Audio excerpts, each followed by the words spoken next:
Hello friends, welcome to एमडम classes. दोस्तों, आज देखते हैं यूपीपीसीएस का प्रैक्टिस सेट नंबर 3 और जीएस के महत्वपूर्ण क्वेश्चन है आज की क्लास में। अब देखो, पहला क्वेश्चन आपके सामने है। पुस्तक है द वार ऑफ इंडिपेंडेंस 1857 के रचयिता कौन है? द वार ऑफ इंडिपेंडेंस 1857 काफ़ी महत्वपूर्ण पुस्तक है। देखो, इसका नाम और तरह से भी आ सकता है, the Indian war of independence. इस तरह से भी पूछा जा सकता है कि इस पुस्तक को किसने लिखा। तो देखो, इसको लिखा गया था वीडी सावरकर के द्वारा, विनायक दामोदर सावरकर के द्वारा इसको लिखा गया था। और इन्होंने जब 12 वर्ष की जब जेल काटी थी, सेलुलर जेल जो है अंडमान निकोबार की राजधानी पोर्ट ब्लेयर में पड़ती है, उसी में जब इन्होंने जेल काटी थी 12 वर्ष की, तो उसी के दौरान इनके द्वारा इस पुस्तक को लिखा गया था, द वार ऑफ इंडिपेंडेंस 1857 को। और देखो, इसके अलावा एक पुस्तक और है 1857, ओनली इसका नाम है 1857। इस पुस्तक को भारत सरकार के आग्रह पर लिखा गया था एस.एन. सेन के द्वारा। किसके द्वारा? एस.एन. सेन के द्वारा। ये भी इंपॉर्टेंट है, इसे भी याद कर लेना। एक पुस्तक है अशोक मेहता की, द ग्रेट रिवॉल्यूशन। इसको भी याद कर लेना, ये भी लिखी गई थी अशोक मेहता के द्वारा। तो काफ़ी महत्वपूर्ण पुस्तक हो जाती हैं। दादा भाई नौरोजी की भी पूछी जाती है, poverty and un British rule in India, ये भी याद करनी चाहिए। नेक्स्ट और देखो इसमें डिटेल से कि 1857 के 50वीं वर्षगांठ के प्रतिक्रिया में वीडी सावरकर द्वारा इस पुस्तक को आरंभ में देखा जाए तो मराठी भाषा में लिखा गया था। ये जो पुस्तक लिखी गई थी, the Indian war of independence, VD Savarkar के द्वारा जब ये शुरुआत में लिखी गई थी तो इसकी भाषा थी मराठी। वैसे आज देखा जाए तो इसका कई संस्करण भाषाओं में बन गया होगा, ट्रांसलेट हो गई होगी, लेकिन जब ये स्टार्टिंग में लिखी गई थी तो इसकी भाषा थी मराठी। और देखो, इस पुस्तक को ब्रिटेन में भारतीय राष्ट्रवादियों से भी समर्थन मिला था, जिसमें देखा जाए तो मैडम भीखाजी कामा, बीवीएस अय्यर, इसके अलावा एमपीटी आचार्य, तथा वैसे देखा जाए भारतीय छात्रों का भी इसमें सहयोग था। लेकिन ये जो सहयोग था इनका अप्रत्यक्ष रूप से था। क्यों? क्योंकि ब्रिटिश सरकार के दमनकारी जो नीतियां थी उनकी वजह से ये खुले में समर्थन तो नहीं देते थे, लेकिन अप्रत्यक्ष यानी गुप्त रूप से समर्थन था इनका। नेक्स्ट देखो, नरोरा परमाणु ऊर्जा संयंत्र किस राज्य में है? नरोरा परमाणु ऊर्जा संयंत्र तो सभी को पता होगा, ये तो उत्तर प्रदेश में है, गंगा नदी पर है और बुलंदशहर में पड़ता है। ये कहाँ पर? बुलंदशहर में। देखो, इसके अलावा और भी बता दूं, जैसे कि देश का सबसे पहला परमाणु संयंत्र बना था तारापुर, और कहाँ पर पड़ता है तारापुर? महाराष्ट्र में।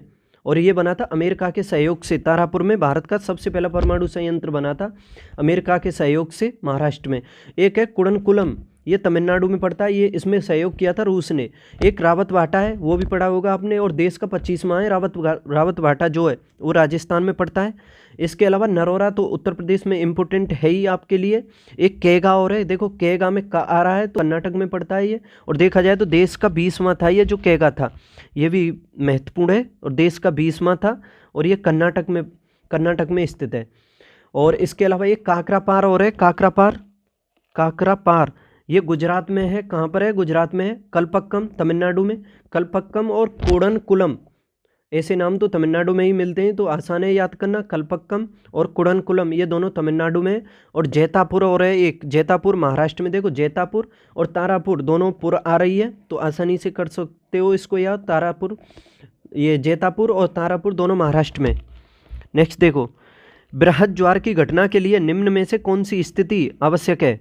बृहद ज्वार की घटना के लिए इन सभी स्थितियों में से कौन सी आवश्यक है? कब आता है बृहद ज्वार? जब सूर्य, चंद्रमा और पृथ्वी सभी एक सीधी रेखा में होते हैं, क्या तभी आता है? या जब सूर्य और चंद्रमा पृथ्वी पर समकोण बनाते हैं, क्या तब आता है? या जब समुद्र की सतह का तापमान अधिक होता है, जब आता है बृहद ज्वार?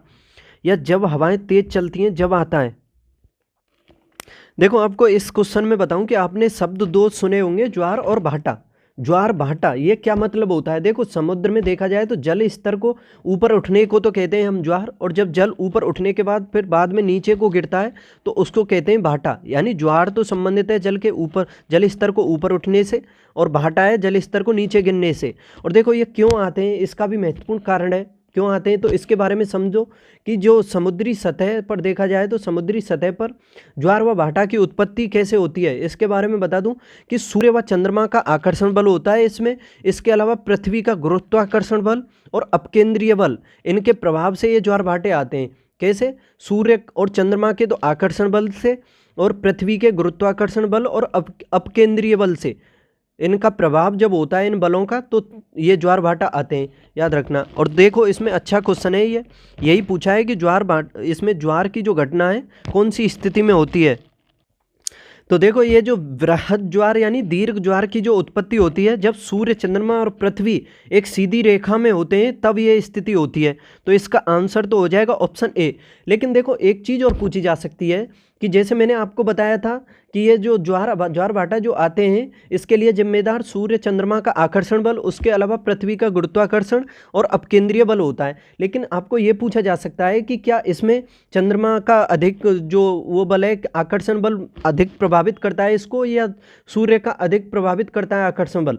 तो याद रखना इसमें चंद्रमा का जो आकर्षण बल होता है वो अधिक सूर्य की अपेक्षा इस ज्वार को, बृहद ज्वार को अधिक प्रभावित करता है। क्यों करता है? क्योंकि सूर्य की अपेक्षा देखा जाए तो चंद्रमा पृथ्वी के अधिक नज़दीक है, इस वजह से चंद्रमा का आकर्षण बल ज्वार को अधिक प्रभावित करता है। और ये स्थिति जो होती है बृहद ज्वार की, सूर्य, चंद्रमा और पृथ्वी जब तीनों एक ही सीधी रेखा में होते हैं तब होती है। और इसको सिजगी के समय समझ सकते हो, सिजगी कह सकते हो इसको, ठीक है। और देखा जाए तो इसमें बृहद ज्वार जो आता है इसमें ज्वार की स्थिति जो है सामान्य ज्वार से अधिक ऊंची होती है।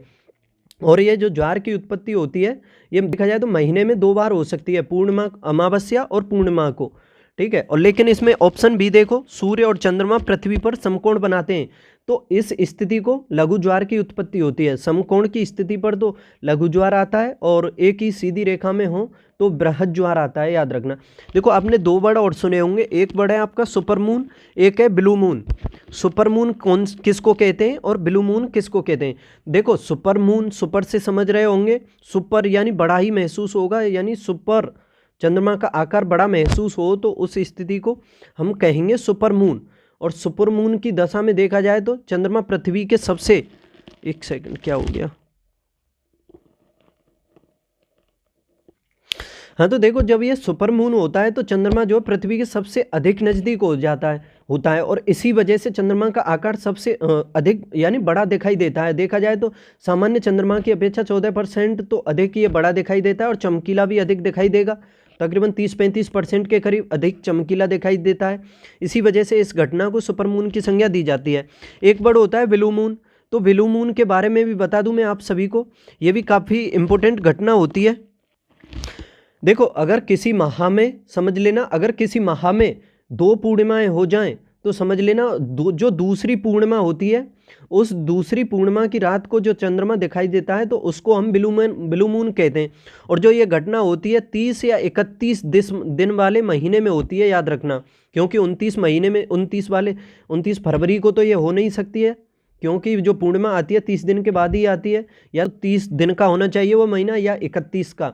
और जिस महीने में 2 पूर्णिमाएँ आ जाएं तो समझ लेना जो सेकंड पूर्णिमा आती है उसकी रात को जो चंद्रमा दिखाई देता है उसको हम ब्लू मून कहते हैं। कौन सा? ब्लू मून, याद रखना। तो इसका सही जवाब हो जाएगा ऑप्शन ए। नेक्स्ट देखो अब और डिटेल से इसमें जान लो क्या दिया हुआ है। देखो पूर्णिमा और अमावस्या के दिन में सूर्य, चंद्रमा और पृथ्वी सीधी रेखा में होते हैं और ज्वार भाटा बहुत ऊंचे होते हैं। इन ज्वारों को बृहद ज्वार कहा जाता है। तो बता ही दिया मैंने सब कुछ। क्वेश्चन नंबर 4 देखो, निम्नलिखित में से कौन सी प्रक्रियाएं विभेदक ताप के कारण होती हैं और इसके परिणाम स्वरूप चट्टानों की सतही परत का प्रसार और संकुचन होता है, जिसके परिणाम स्वरूप चट्टानों की बाहरी परत निकल जाती है। अच्छा क्वेश्चन है, दोबारा देखो, निम्नलिखित में से कौन सी प्रक्रियाएं विभेदक ताप के कारण होती हैं और इसके परिणाम स्वरूप चट्टानों की सतही परत का प्रसार और संकुचन होता है, जिसके परिणाम स्वरूप चट्टानों की बाहरी परत निकल जाती है। तो देखो काफ़ी अच्छा क्वेश्चन है ये भी। इनमें देखा जाए तो अपस्तरण जो ये घटना है ऑप्शन ए में जो दिया हुआ है ये विभेदक जो ताप होता है उसकी वजह से होती है और इसी घटना की वजह से चट्टानों की सतही परत का प्रसार और संकुचन होता है। और देखा जाए तो चट्टानों की बाहरी परत जो है निकल जाती है इसमें। और डिटेल इसमें जानो कि अपस्तरण एक ऐसी प्रक्रिया है जिसमें चट्टानों का अपक्षय शामिल होता है। तापमान में अचानक बदलाव के कारण चट्टानों में दरारें, सिकुड़न पड़ जाती हैं और इन दरारों से पानी प्रवेश करने से रासायनिक अपक्षय होता है। चट्टानों के अचानक प्रसार और संकुचन के परिणाम स्वरूप चट्टानों की बाहरी परत निकलने लगती है। अपक्षय की इस प्रक्रिया को अपस्तरण के रूप में जाना जाता है। तो सही जवाब हो जाएगा इसका ऑप्शन ए। गहराई पर चट्टान की तुलना में सतह पर चट्टान की परतें अधिक प्रस्तारित होती हैं, होने की प्रवृत्ति रखती हैं। यानी गहराई पर चट्टान की तुलना में सतह पर चट्टान की परतें अधिक प्रस्तारित होने की प्रवृत्ति रखती हैं। इससे चट्टान के भीतर तनाव उत्पन्न होता है, जिसके परिणाम स्वरूप सतह के समांतर चट्टानें टूटती हैं और चिटकती हैं।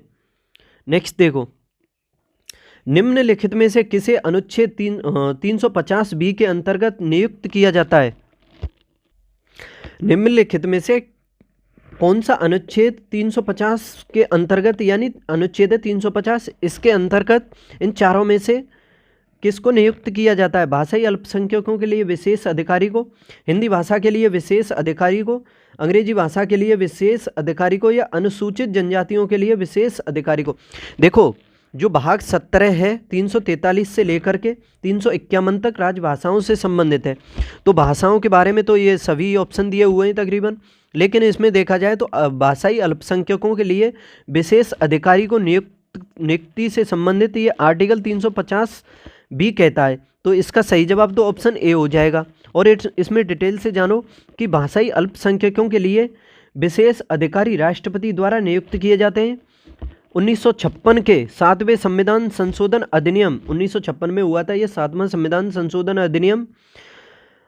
इसी के द्वारा संविधान के भाग 17 में एक नया अनुच्छेद 350 भी जोड़ा गया था 7वें संविधान संशोधन के द्वारा।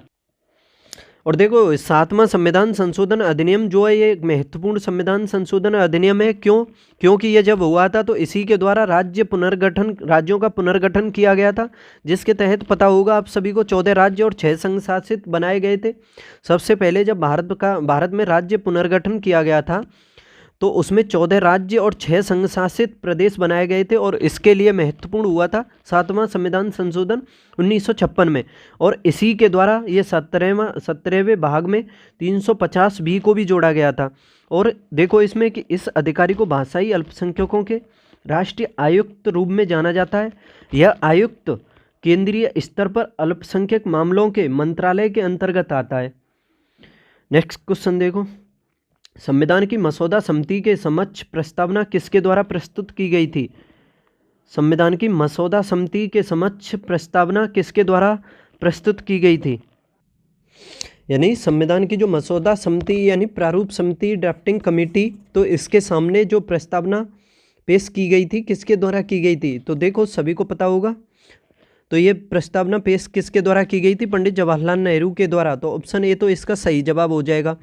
तो देखो इसमें और अच्छे से जानो कि भारत के संविधान की प्रस्तावना एक संक्षिप्त परिचयात्मक कथन है जो दस्तावेज के मार्गदर्शक उद्देश्य और सिद्धांतों को निर्धारित करता है, उस स्रोत को इंगित करता है जिससे दस्तावेज अपने अधिकार, अर्थ और लोगों को प्राप्त करता है। यह उद्देश्य प्रस्ताव पर आधारित है जिसे 13 दिसंबर 1946 को जवाहरलाल नेहरू के द्वारा संविधान सभा में प्रारूपित और पेश किया गया था। देखो संविधान सभा की पहली बैठक हुई थी 9 दिसंबर 1946 को, ठीक है। दूसरी बैठक हुई थी 11 दिसंबर 1940 को। पहली जो बैठक हुई थी उसमें अस्थायी अध्यक्ष बने थे सच्चिदानंद सिन्हा। दूसरी हुई थी 11 दिसंबर 1940 को, उसमें स्थायी अध्यक्ष बने थे राजेंद्र प्रसाद। फिर तीसरी बैठक हुई थी इसकी 13 दिसंबर 1940 को। तो इसी बैठक में इनके द्वारा ये जो यानी उद्देशिका जो थी इसको पेश किया गया था। आगे चल के ये संविधान की प्रस्तावना भी बनी थी। और देखो ये जो ड्राफ्टिंग कमेटी यानी प्रारूप जो समिति बनी थी इसमें 7 सदस्य थे और इसके अध्यक्ष थे पंडित भीमराव अंबेडकर। पंडित नहीं, वो डॉक्टर भीमराव अंबेडकर थे। इसके अलावा 6 सदस्य और थे। एक थे डीपी खेतान सिंह जिनकी मृत्यु हो गई थी, तो उनके स्थान पर बने थे टीटी कृष्णमाचारी। फिर बीएल मित्रा भी थे इसमें, जिन्होंने रिजाइन दे दिया था, उनके स्थान पर सदस्य बने थे माधवराव। एक केएम मुंशी थे, मोहम्मद सादुल्ला थे, गोपाल स्वामी अयंगर और कृष्ण स्वामी अय्यर। ये 7 थे इसमें ड्राफ्टिंग कमेटी में, और अध्यक्ष थे डॉक्टर भीमराव अंबेडकर। नेक्स्ट देखो, निम्न में से किस अनुसूची में संविधान द्वारा मान्यता प्राप्त 22 भाषाओं के संदर्भ में बताया गया है? तो देखो काफ़ी अच्छा क्वेश्चन है, सारी अनुसूचियों को इसमें समझा दूंगा मैं आपको। देखो ऑप्शन ए देखो, दूसरी अनुसूची। सबसे पहले ये जानो पहली अनुसूची है भारतीय राज्यों और केंद्र शासित प्रदेशों से संबंधित। दूसरी अनुसूची में उल्लेख किया गया पदाधिकारियों का, जो पदाधिकारी जैसे लोकसभा अध्यक्ष, लोकसभा उपाध्यक्ष, राज्यसभा का सभापति वगैरह जो होते हैं, इन सभी का उल्लेख किया गया है दूसरी अनुसूची में, तो ये तो होगी नहीं। 8वीं अनुसूची भाषाओं से संबंधित है, आंसर तो इसका ऑप्शन भी हो जाएगा, ठीक है। और तीसरी अनुसूची संबंधित है पदाधिकारियों को शपथ ग्रहण करने से संबंधित है। कौन सी? तीसरी अनुसूची काफ़ी महत्वपूर्ण हो जाती है। देखो मैंने जो दूसरी अनुसूची बताई है कंप्लीट नहीं बताई है, पदाधिकारियों से तो संबंधित है, लेकिन उनके वेतन भत्ते और जो पेंशन है जो दी जाती है उससे संबंधित है दूसरी अनुसूची। तीसरी अनुसूची है शपथ ग्रहण करने से। चौथी अनुसूची में राज्यसभा में सीटों का आवंटन किया जाता है, और याद रखना है जो ये सीटों का आवंटन होता है ये जनसंख्या के आधार पर किया जाता है। और 5वीं अनुसूची है आपकी अनुसूचित जाति और अनुसूचित जनजाति क्षेत्रों के नियंत्रण और प्रशासन के विषय में उल्लेख करती है ये 5वीं अनुसूची। जो 6ठी अनुसूची है उसमें 4 राज्यों के बारे में, जो उत्तर पूर्वी 4 राज्य हैं उनके बारे में, विशेष प्रशासनिक क्षेत्रों के बारे में, उनके प्रशासन के लिए उल्लेख किया गया है, ठीक है। असम, मेघालय, त्रिपुरा, मिजोरम जो 4 राज्य हैं उसके बारे में। और 7वीं अनुसूची में देखा जाए तो जो अनुसूचियाँ हैं वो क्या बोलते हैं, अनुसूची वो जो 3 अनुसूचियाँ हैं, अनुसूची नहीं सॉरी सूची, देखो कंफ्यूज हो जाते हैं थोड़े। जैसे 7वीं अनुसूची है तो उसमें उल्लेख किया गया है 3 अनुसूचियों के बारे में, जैसे 3 सूचियों के बारे में, जैसे संघ सूची, राज्य सूची और समवर्ती सूची। उनमें शक्तियों का विभाजन अलग अलग किया गया है, संघ सूची, राज्य सूची और समवर्ती में। 8वीं अनुसूची आपका उल्लेख करती है भाषाओं के बारे में। जैसे प्रारंभ में तो इसमें 14 भाषाएं थीं, आप सभी को पता होगा। फिर एक संविधान संशोधन हुआ था 21वां, ये हुआ था 1967 में, इसके द्वारा जोड़ी गई थी सिंधी भाषा। 21वें संविधान संशोधन के द्वारा 21वें संविधान संशोधन 1967 के द्वारा 15वीं भाषा जो सिंधी थी उसको जोड़ा गया। फिर हुआ था 71वां संविधान संशोधन, और ये हुआ था 1992 में। देखो कितना आसान होगा, पहले को याद कर लो, दूसरा जैसे 71वां हुआ 1992 में, इस 92 को पीछे से उठा करके यहाँ रख देना। 92वां संविधान हुआ था फिर संविधान संशोधन 2003 में, ठीक है। और पहले तो ये देखो 71वें संविधान 1992 के द्वारा जोड़ी गई थी 3 भाषाएं, नेपाली, मणिपुरी और कोंकणी। 92वें के द्वारा जोड़ी गई थी बोडो, डोगरी, मैथिली, संताली, ये 4 भाषाएं। तो इस वजह से देखा जाए तो वर्तमान में कुल 22वीं, उसमें 8वीं अनुसूची में कुल 22 भाषाएं हैं। और देखो 9वीं अनुसूची संबंधित है भूमि सुधार से, जिसको पहले संविधान संशोधन के द्वारा जोड़ा गया, ठीक है, 9वीं अनुसूची को। और आपका 9वीं हो गई। और 10वीं अनुसूची दल बदल के आधार पर रोक लगाती है। कौन सी? 10वीं अनुसूची, जिसको 52वें संविधान संशोधन से जोड़ा गया था। और 11वीं अनुसूची तो फेमस है, सभी को पता होगा, पंचायतों के संवैधानिक दर्जे से संबंधित है। 73वें संविधान से जोड़ी गई थी 11वीं अनुसूची। 73वां संविधान संशोधन जो हुआ था 1992-93 में, उससे फिर 12वीं अनुसूची को जोड़ा गया। इसको जोड़ा गया था 74वें संविधान संशोधन के द्वारा, ये भी हुआ था 92 में ही। नरसिम्हा राव जो थे उस टाइम पीएम थे भारत के, याद रखना। और ये नगर पालिकाओं से संबंधित है। देखो 11वें अनुसूची में जो पंचायतों से संबंधित है उसमें तो 29 विषय हैं, और जो 12वीं अनुसूची है नगर पालिकाओं से, उसमें 18 विषय हैं, याद रखना। तो इसका सही जवाब हो जाएगा ऑप्शन बी, 8वीं अनुसूची से संबंधित है भाषाओं का उल्लेख। तो ये सब कुछ मैंने बता ही दिया। नेक्स्ट देखो, एक कोशिका द्वारा चीनी, वसा और प्रोटीन को ऊर्जा में परिवर्तित करने की प्रक्रिया को किस नाम से जाना जाता है? चीनी, वसा और प्रोटीन को ऊर्जा में परिवर्तित करते हैं तो उस प्रक्रिया को किस नाम से जाना जाता है? सर्केडियन लय, यूरिया चक्र, सिट्रिक अम्ल चक्र या बेंसन चक्र? तो देखो इसका जवाब हो जाएगा ऑप्शन सी, सिट्रिक अम्ल चक्र। देखो हंस क्रेब्स ने शर्करा, वसा और प्रोटीन को ऊर्जा में परिवर्तित करने के लिए एक सेल द्वारा उठाए जाने वाले कई कदमों की पहचान की, और इस प्रक्रिया को साइट्रिक एसिड साइकिल या क्रेब्स साइकिल के रूप में जाना जाता है। किस नाम से? साइट्रिक एसिड साइकिल या क्रेब्स साइकिल के रूप में जाना जाता है। जब हम देखा जाए तो शर्करा, वसा और प्रोटीन को ऊर्जा में परिवर्तित करते हैं तो इस घटना को क्या कहते हैं? साइट्रिक एसिड साइकिल या क्रेब्स साइकिल के नाम से जाना जाता है। और यह कोशिकीय श्वसन के भाग के रूप में ऑक्सीजन का उपयोग करते हुए रासायनिक प्रक्रियाओं की एक श्रृंखला होती है। और चक्र कार्बोहाइड्रेट इसमें वसा, प्रोटीन के कार्बन डाइऑक्साइड और पानी में टूटने में योगदान देता है। चक्र कार्बोहाइड्रेट जो है वसा और प्रोटीन के कार्बन डाइऑक्साइड और पानी में टूटने में योगदान देता है। नेक्स्ट देखो, निम्नलिखित में से कौन सा वसा में घुलनशील विटामिन है जो खून का थक्का जमने, हड्डी के चयापचय और खून में कैल्शियम के स्तर को नियंत्रित करने में भूमिका निभाता है। तो देखो काफ़ी अच्छा क्वेश्चन है। खून का थक्का, खून के थक्के से जमने से संबंधित पढ़ी होगी आपने विटामिन, तो इसका सही जवाब हो जाएगा विटामिन के। देखो विटामिन के को नेप्टोक्विनोन भी कहा जाता है, इसका रासायनिक नाम है, और इसकी कमी से खून का थक्का नहीं जमता है। याद रखना, अगर खून का थक्का जमाना है तो उसके लिए विटामिन के की पूर्ति होनी चाहिए शरीर में। अगर कमी होगी तो खून का थक्का नहीं जमेगा, और खून में कैल्शियम के स्तर को नियंत्रित करने में भी ये काफ़ी महत्वपूर्ण भूमिका निभाती है। देखो विटामिन सी ये भी काफ़ी महत्वपूर्ण हो जाती है, इसको एस्कॉर्बिक अम्ल कहा जाता है विटामिन सी को, और इसकी कमी से ही स्कर्वी रोग होता है। कौन सा? स्कर्वी, विटामिन सी की कमी से। याद रखना, विटामिन बी ये भी काफ़ी महत्वपूर्ण हो जाती है। देखो विटामिन बी के बारे में बता दूं आपको कि इसके अलग अलग कई नामों में विभाजित किया गया है, जैसे B1, B2, B3, लेकिन सबसे महत्वपूर्ण है इसमें B1, इसे आप याद कर लेना। इसको कहते हैं हम थायमिन, और इसकी कमी से बेरी रोग होता है। B2 भी याद कर लेना, राइबोफ्लेविन कहा जाता है इसको, और किलोसिस एक रोग होता है, वो होता है। लेकिन एक B12 है विटामिन और है, वो भी याद कर लेना, B12 है, इसकी कमी से कौन सा रोग होता है? तो बता दूं आपको, ये जो संबंधित है B12 है। तो याद रखना B12 के बारे में कि अगर शरीर में इसकी कमी हो जाती है तो रुधिर की कमी हो जाती है इसकी वजह से।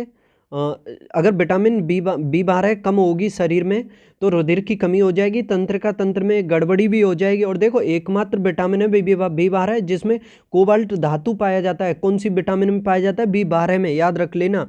और इसको साइनोकोबालमिन कहा जाता है इस विटामिन को। इसके अलावा विटामिन ए, इसको रेटिनॉल कहा जाता है, और इसकी कमी से कौन सा रोग होता है? रतौंधी रोग होता है, आंखों से संबंधित। ठीक है, तो काफ़ी महत्वपूर्ण हो जाती है ये, जैसे दूध मक्खन वगैरह जो होते हैं इन सभी में पाई जाती है ये। और देखो कैल्सीफेरॉल कहा जाता है विटामिन डी को, जो सूखा रोग के लिए जिम्मेदार होती है। और विटामिन ई भी काफ़ी इंपॉर्टेंट हो जाती है, जिसको टोकोफेरॉल कहा जाता है। जननांग या फिर जो पेशियाँ जो होती हैं वो कमज़ोर हो जाती हैं इसमें। ठीक है, जनन क्षमता की कमी भी हो जाती है इसमें, काफ़ी महत्वपूर्ण विटामिन हो जाती है विटामिन ई, टोकोफेरॉल जो है। तो सभी को याद कर लेना विटामिनों को। नेक्स्ट देखो, अब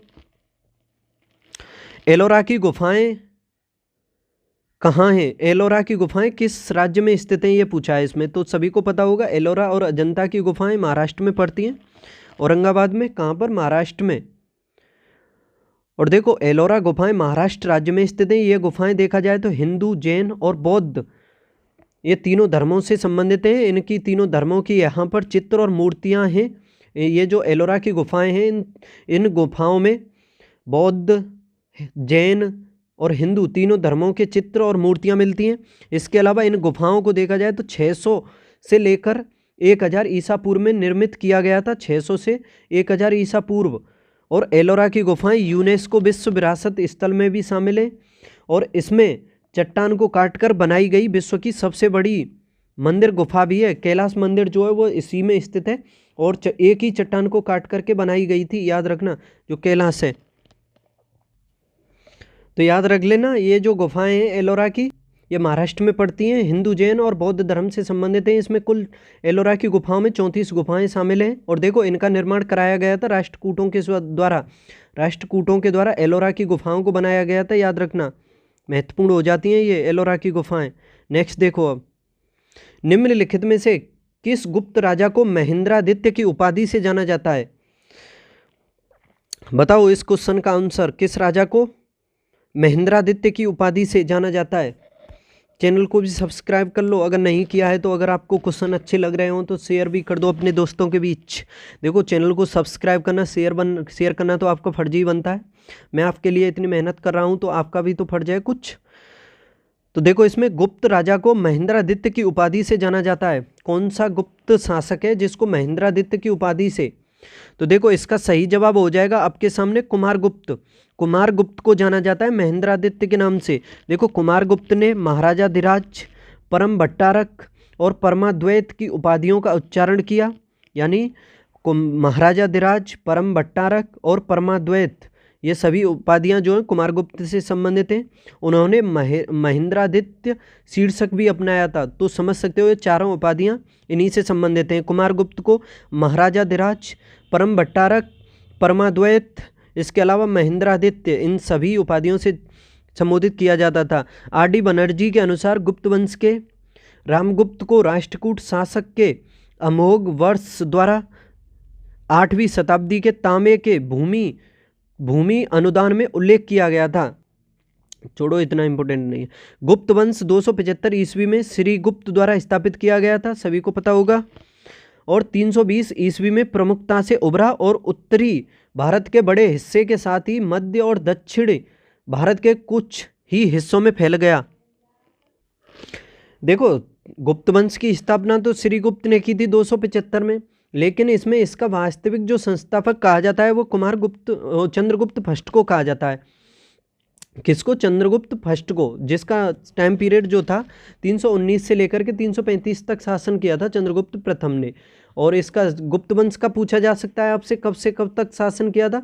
तो इसका जो माना जाता है टाइम गुप्त काल का 319 से लेकर के 350 तक माना जाता है, और वास्तविक संस्थापक चंद्रगुप्त प्रथम को ही माना जाता है गुप्त वंश का।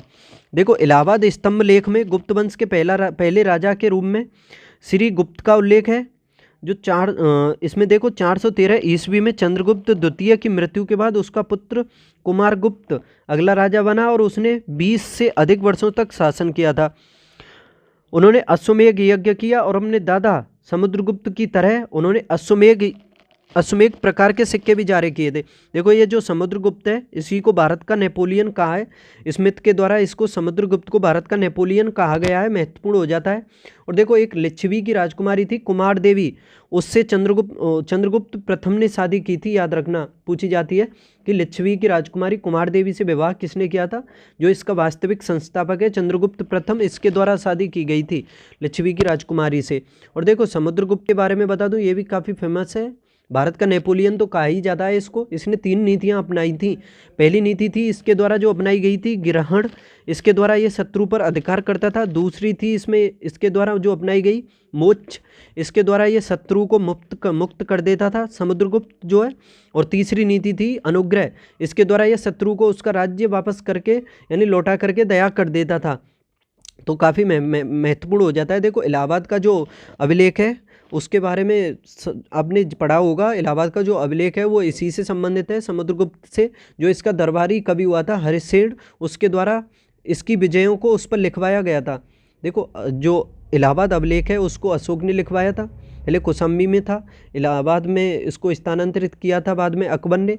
इस पर समुद्रगुप्त की विजय लिखी हुई हैं, अशोक ने पहले लिखवाया, फिर इसके बाद इस पर उसने जहांगीर ने अपनी राज्याभिषेक का उल्लेख भी किया था इस पर। तो देखा जाए तो वैसे इलाहाबाद स्तंभ लेख मुख्य रूप से तो 3 राजाओं से है, लेकिन अशोक उसके अकबर के द्वारा इसे इलाहाबाद स्थानांतरित किया गया तो 4 राजाओं से समझ सकते हो। ठीक है, नेक्स्ट देखो, निम्न में से कौन सा एक प्रमुख क्षेत्र उष्णकटिबंधीय आर्द्र जलवायु के अंतर्गत नहीं आता है? उष्णकटिबंधीय आर्द्र जलवायु के अंतर्गत नहीं आता है। अमेजन बेसन, पश्चिमी विषुवतीय अफ्रीका, ईस्ट इंडीज के द्वीप, अर्जेंटीना का पेटागोनिया।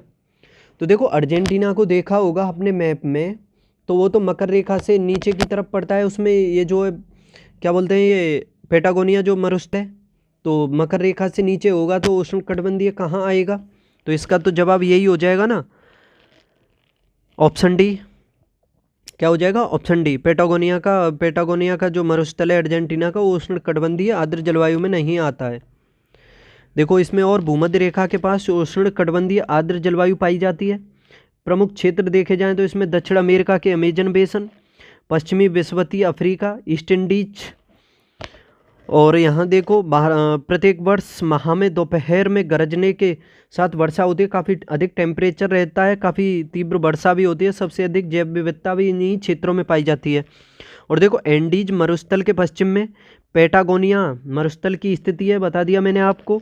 और ये दक्षिणी प्रशांत से आर्द्रता के पश्चिमी प्रभाव को अंतर्देशीय भाग तक पहुंचने से रोकता है।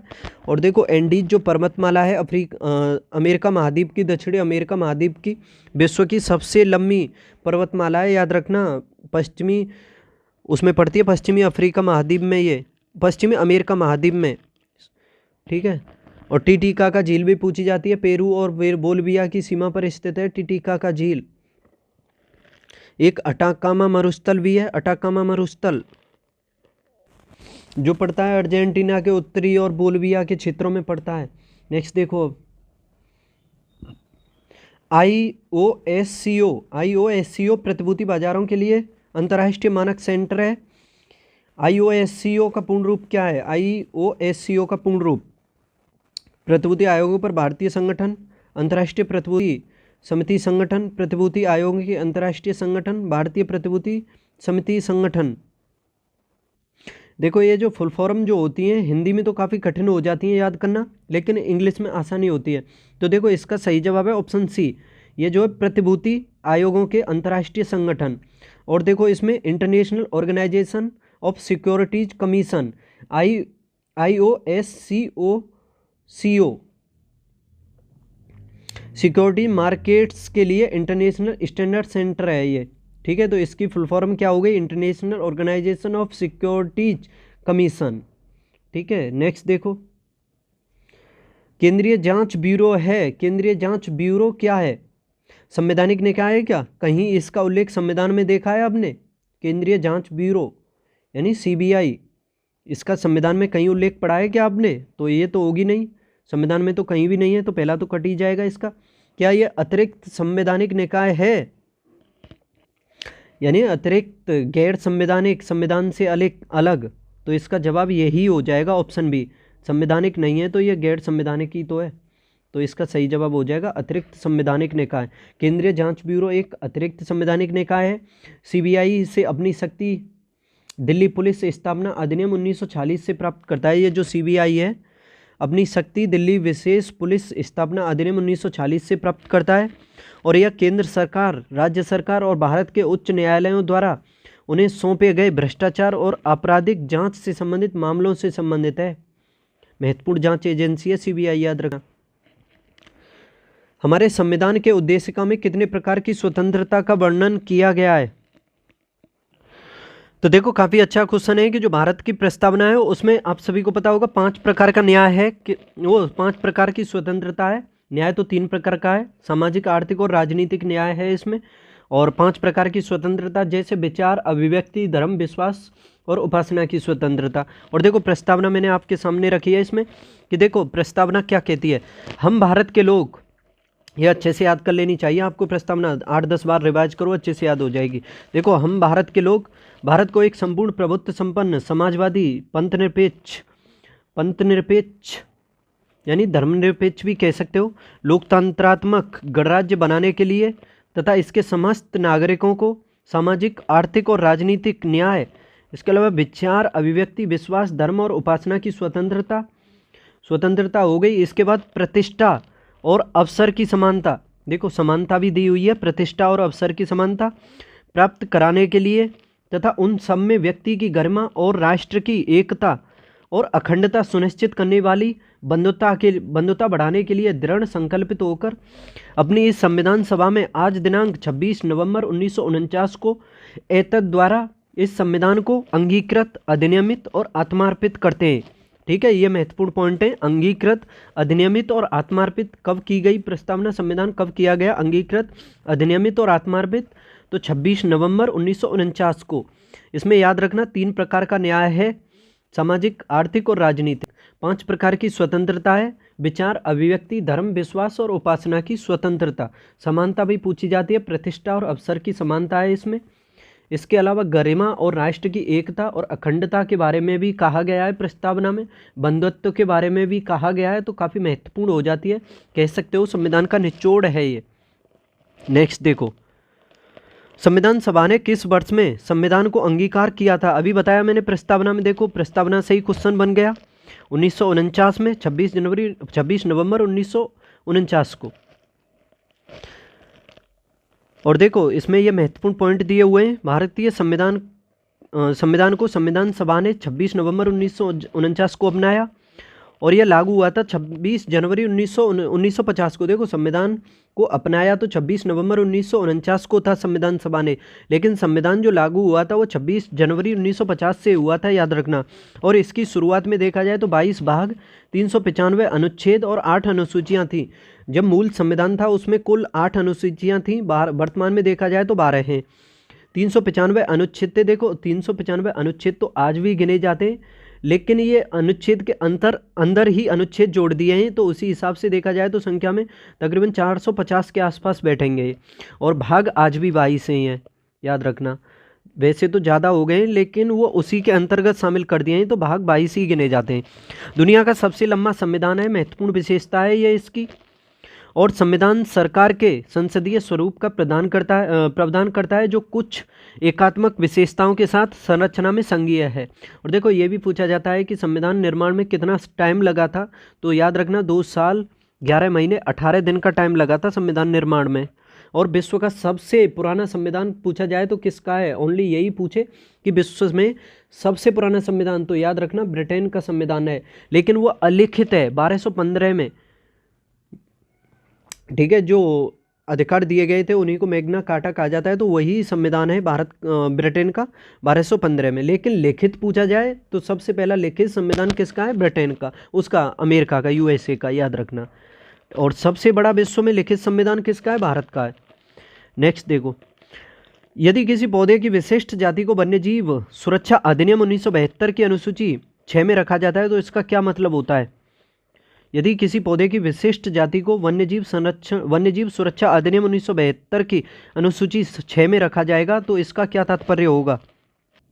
देखो ये जो क्वेश्चन है आपके सामने काफ़ी महत्वपूर्ण क्वेश्चन है, काफ़ी इम्पोर्टेंट क्वेश्चन है। ये पर्यावरण और पारिस्थितिकी जो बुक है उससे संबंधित है, ये काफ़ी महत्वपूर्ण क्वेश्चन हो जाता है, याद रखना।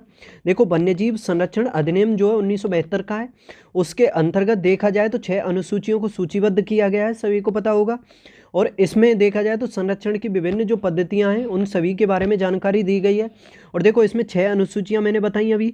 इसमें देखो 1 से 4 तक जो अनुसूचियां हैं उसके अंतर्गत उल्लेख किया गया है जानवरों के शिकार, तस्करी और अवैध व्यापार के लिए। 1 से 4 तक तो ये जानवरों से संबंधित है, और 5 से 6 तक ये संबंधित है किससे, पेड़ पौधों से नहीं, पेड़ पौधों से तो 6 ओनली 6 अनुसूची संबंधित है। जो 5वीं अनुसूची है वो भी जानवरों से ही संबंधित है, लेकिन इसमें कुछ सूचीबद्ध जानवर हैं जैसे परोपजीवी जो हैं वो शामिल है इसमें, जैसे चूहे, छछूंदर वगैरह जो हैं जिनका शिकार किया जा सकता है, तो वो संबंधित है अनुसूची 5वीं से। और 6वीं तो पेड़ पौधों की जो जातियाँ जनजातियाँ होती हैं विशिष्ट, उनसे संबंधित है 6ठी अनुसूची। और देखो 6ठी अनुसूची में देखा जाए तो क्या कर सकते हैं, 6ठी अनुसूची में पौधे और उनकी जो प्रजातियां हैं उनका व्यापार करना, संग्रहण करना और खेती करना ये प्रतिबंधित किया गया है 6ठी अनुसूची में। तो यही देख लो, अब इसमें यही पूछा है कि 6ठी अनुसूची इसका तात्पर्य क्या होता है।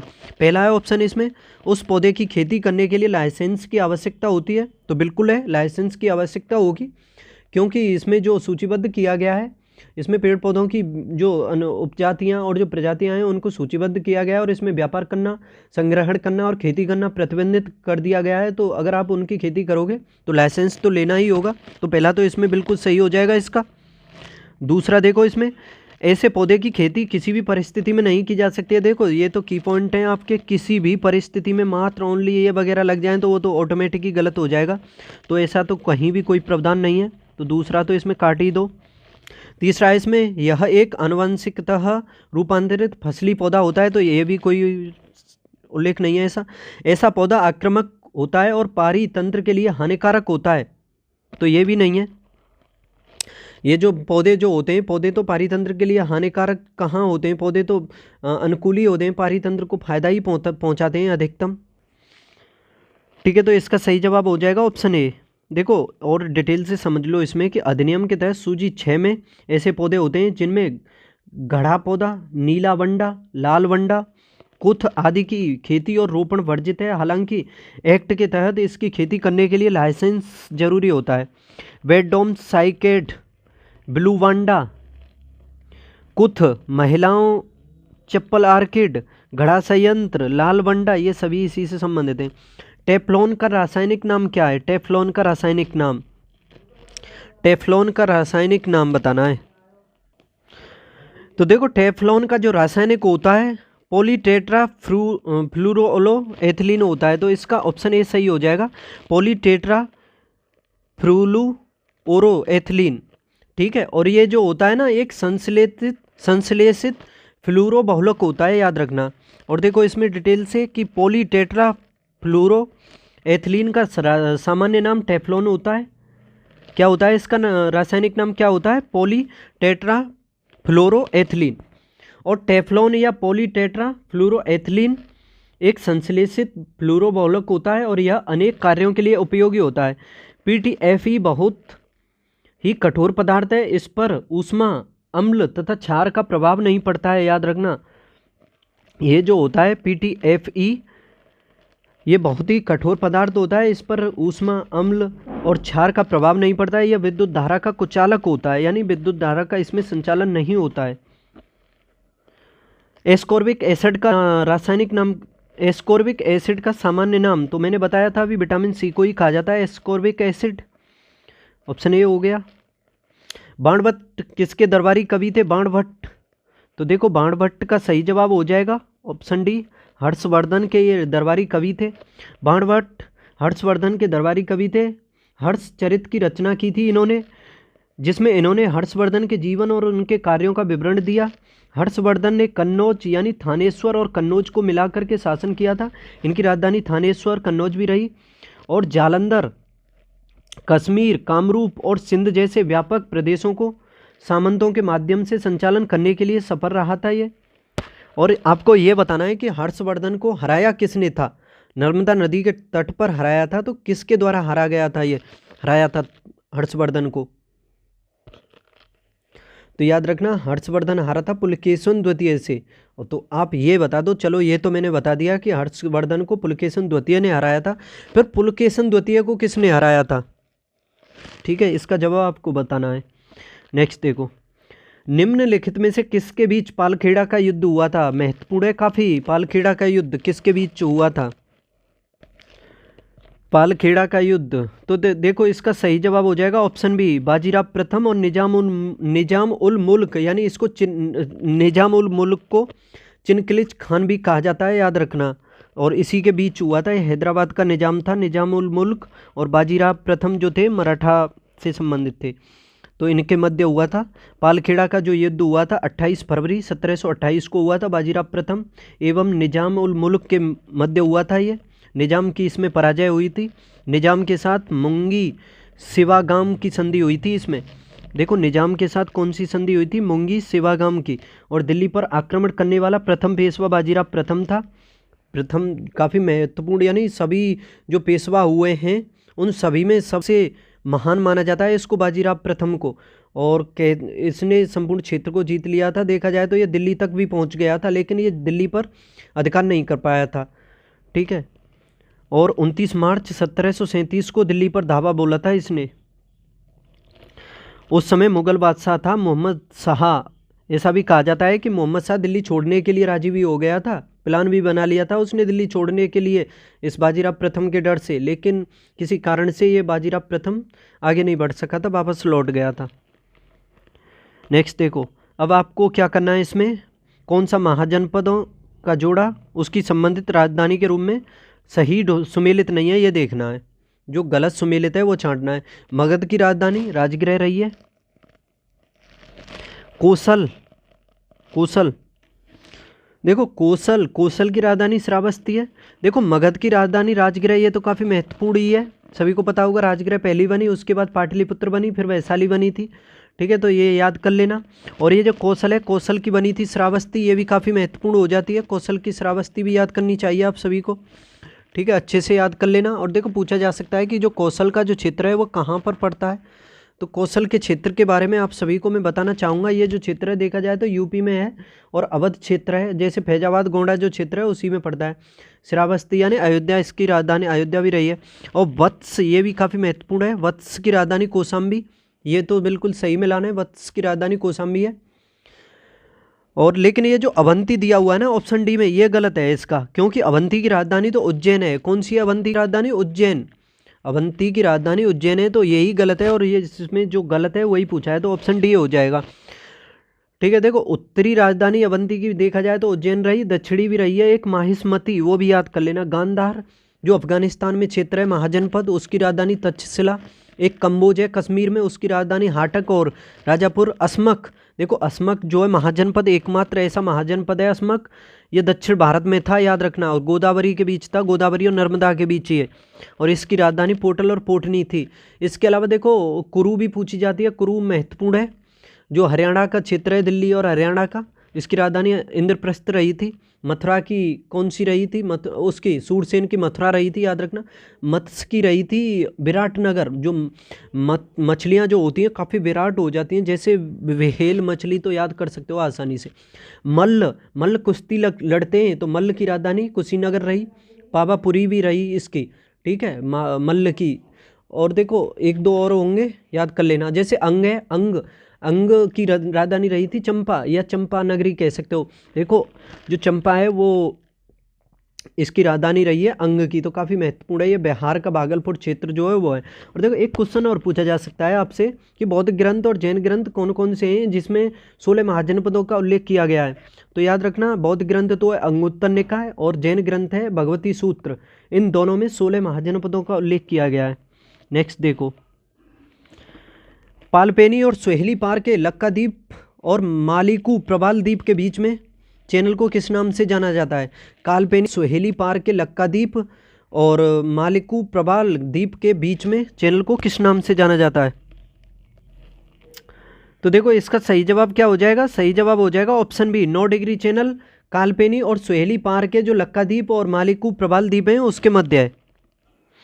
याद रखना 9 डिग्री जो है लक्काद्वीप और मालिकू प्रबाल के बीच स्थित है। और ये जो 8 डिग्री चैनल भी पूछा जाता है, ये लक्षद्वीप का जो मिनी का द्वीप है उसको अलग करता है मालदीव से। और ये 10 डिग्री जो है ये अंडमान को निकोबार से याद अलग करता है। नेक्स्ट देखो, ये क्वेश्चन देखो कि जवाहरलाल नेहरू द्वारा जो प्रस्तुत किया गया था उस उद्देश्य प्रस्ताव, उसको संविधान सभा द्वारा किस दिन अपनाया गया था। देखो 13 दिसंबर 1946 को इसको पेश किया गया था। तीसरी बैठक जो हुई थी संविधान सभा की उसमें पंडित जवाहरलाल नेहरू ने।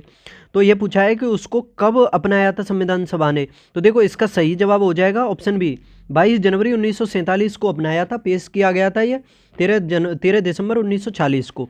देखो जवाहरलाल नेहरू 1940 में चलाए गए उद्देश्य प्रस्ताव को सर्वसम्मति से 22 जनवरी 1947 को संविधान सभा द्वारा इसको अपनाया गया था। जो जवाहरलाल नेहरू के द्वारा 1940 में उद्देश्य प्रस्ताव को चलाया गया था, ठीक है, इसको 22 जनवरी 1947 को संविधान सभा ने अपना लिया था।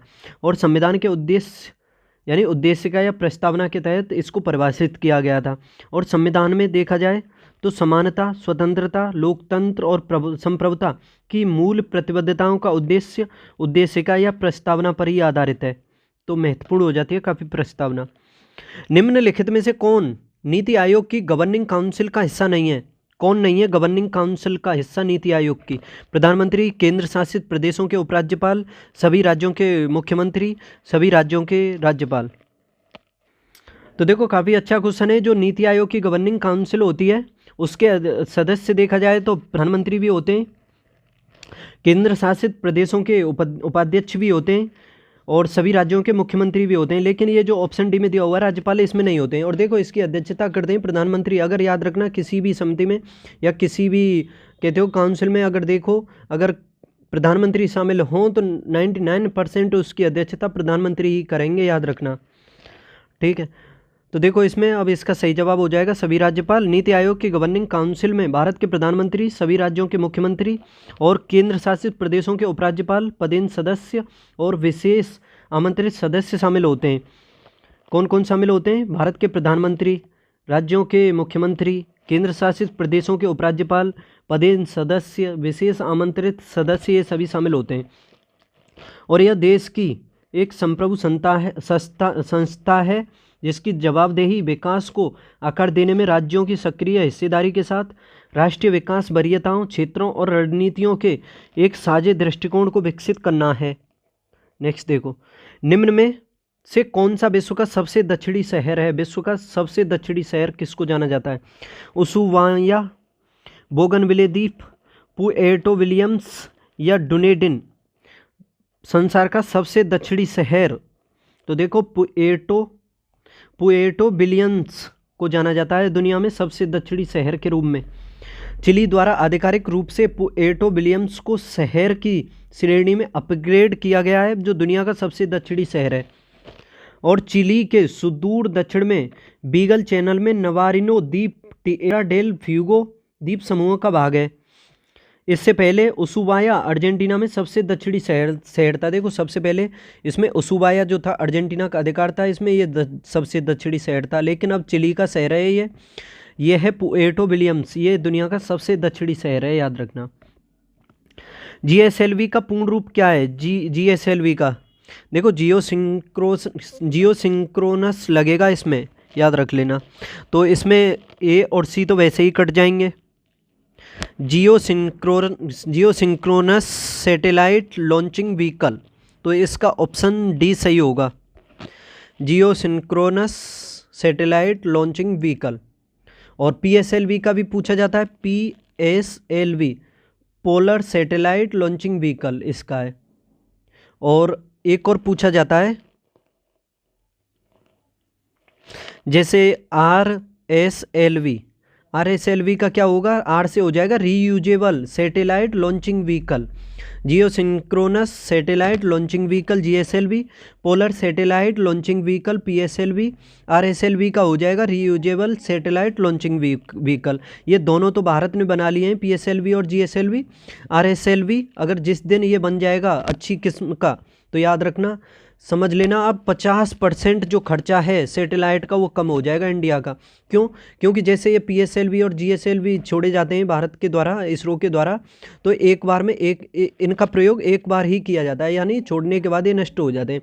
लेकिन जो आरएसएलवी बनेगा यानी रीयूजेबल जो बनेगा, उसका प्रयोग एक से अधिक बार भी किया जाएगा। जैसे उपग्रह को छोड़ेगा वापस भी आ जाएगा, फिर दोबारा रीयूज किया जाएगा उसका। जैसे फाल्कन 9 रॉकेट है एलन मस्क का, तो वो रीयूजेबल है, ठीक है। तो समझ सकते हो काफ़ी महत्वपूर्ण हो जाता है ये मैंने सब कुछ बता दिया आप सभी को। सार्वदाता रक्त समूह कौन सा होता है? देखो सार्वदाता रक्त समूह ये मत समझ लेना ओनली ओ ही होता है। देखो दो तरह के होते हैं, एक पॉजिटिव होता है, एक नेगेटिव होता है। तो ओ में भी नेगेटिव जो होता है ब्लड ग्रुप वो सर्वदाता होता है, ना कि पॉजिटिव ओ पॉजिटिव। एक मेरा फॉर्मूला आप याद कर लेना कि पॉजिटिव सिर्फ पॉजिटिव को रक्त दे सकता है और नेगेटिव पॉजिटिव और नेगेटिव दोनों को दे सकता है। याद रखना, पॉजिटिव पॉजिटिव को दे सकता है, लेकिन नेगेटिव नेगेटिव और पॉजिटिव दोनों को दे सकता है। जैसे आपका ये ओ पॉजिटिव है, क्या है? O positive.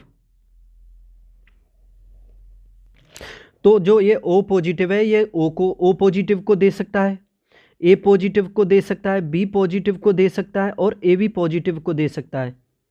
लेकिन ये जो ओ नेगेटिव है ये ए पॉजिटिव को ए नेगेटिव दोनों को दे सकता है, बी पॉजिटिव बी नेगेटिव दोनों को दे सकता है, A B positive A B negative दोनों को दे सकता है, ओ पॉजिटिव ओ नेगेटिव दोनों को दे सकता है।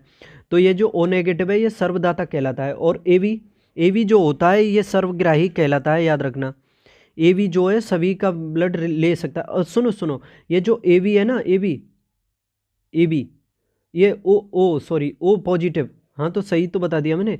ओ पॉजिटिव जो है ओनली पॉजिटिव को देगा, नेगेटिव को नहीं देगा।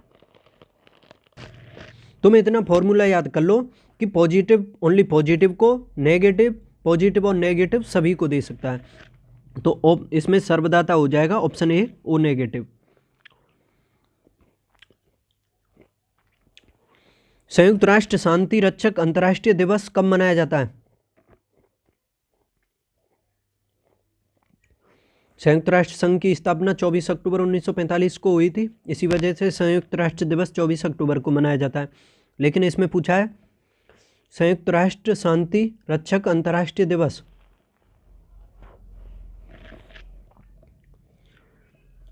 तो देखो ये मनाया जाता है 29 मई को। विश्व संगठन के काम में अपने अमूल्य योगदान के लिए वर्दीधारी और नागरिक कर्मियों को श्रद्धांजलि देने और संयुक्त राष्ट्र ध्वज के तहत अपनी जान गंवाने वाले शांति सैनिकों को सम्मानित करने के लिए संयुक्त राष्ट्र शांति रक्षक अंतर्राष्ट्रीय दिवस 29 मई को मनाया जाता है, याद रखना। और 2021, चलो ये तो छोड़ो, 21 से क्या मतलब है। सिंधु घाटी सभ्यता का सबसे बड़ा स्थल कौन सा था? सिंधु घाटी सभ्यता का सबसे बड़ा स्थल। देखो वर्तमान में देखो भारत का जो सिंधु घाटी सभ्यता का स्थल देखा जाए तो वो राखीगढ़ी है। कहाँ पर पड़ता है ये? हरियाणा में पड़ता है। तो ये जवाब हो जाएगा इसका राखीगढ़ी। हरियाणा के हिसार में पाई जाने वाली सिंधु घाटी सभ्यता का सबसे बड़ा स्थल राखीगढ़ी था। राखीगढ़ी स्थल का कुल क्षेत्रफल 350 हेक्टेयर होगा। हरियाणा के राखीगढ़ी के हड़प्पा स्थल पर 2 और टीलों की खोज ने इसे हड़प्पा का सबसे बड़ा खुदाई स्थल बना दिया है, याद रखना। सचिंद्र सान्याल खाली जगह के संस्थापक सदस्यों में एक थे। किसके संस्थापक थे? सचिंद्र सान्याल। देखो काफ़ी महत्वपूर्ण क्वेश्चन है। सचिंद्र जो सान्याल थे ये हिंदुस्तान रिपब्लिकन एसोसिएशन से संबंधित थे। Hindustan Republican association. और देखो इसकी स्थापना अक्टूबर 1924 में की गई थी, याद रखना। कानपुर में की गई थी। सचिंद्र सान्याल और राम प्रसाद बिस्मल के प्रयासों से की गई थी इसकी स्थापना। और देखो इसका उद्देश्य भी पूछा जा सकता है अब से, हिंदुस्तान रिपब्लिकन एसोसिएशन का। इसका उद्देश्य महत्वपूर्ण था। देश में जो क्रांतिकारी गतिविधियां होती थी, क्रांतिकारी गतिविधियों से समाजवादी संघीय गणतंत्र की स्थापना करना था इसमें। और इसी संगठन के द्वारा, याद रखना, 9 अगस्त 1925 को काकोरी जो कांड हुआ था उसको अंजाम दिया गया था। किसके द्वारा? हिंदुस्तान रिपब्लिकन एसोसिएशन के द्वारा। 1924 में इसकी स्थापना हुई थी। फिर देखो आगे चल के 1928 में इसी के नाम में, जैसे हिंदुस्तान रिपब्लिकन एसोसिएशन है तो हिंदुस्तान सोशलिस्ट वर्ड इसमें लगा दिया था भगत सिंह ने, तो फिर इसका नाम हो गया था हिंदुस्तान सोशलिस्ट रिपब्लिकन एसोसिएशन। इसकी स्थापना हो गई थी फिर 1928 में, और इसका इसी में विलय हो गया था।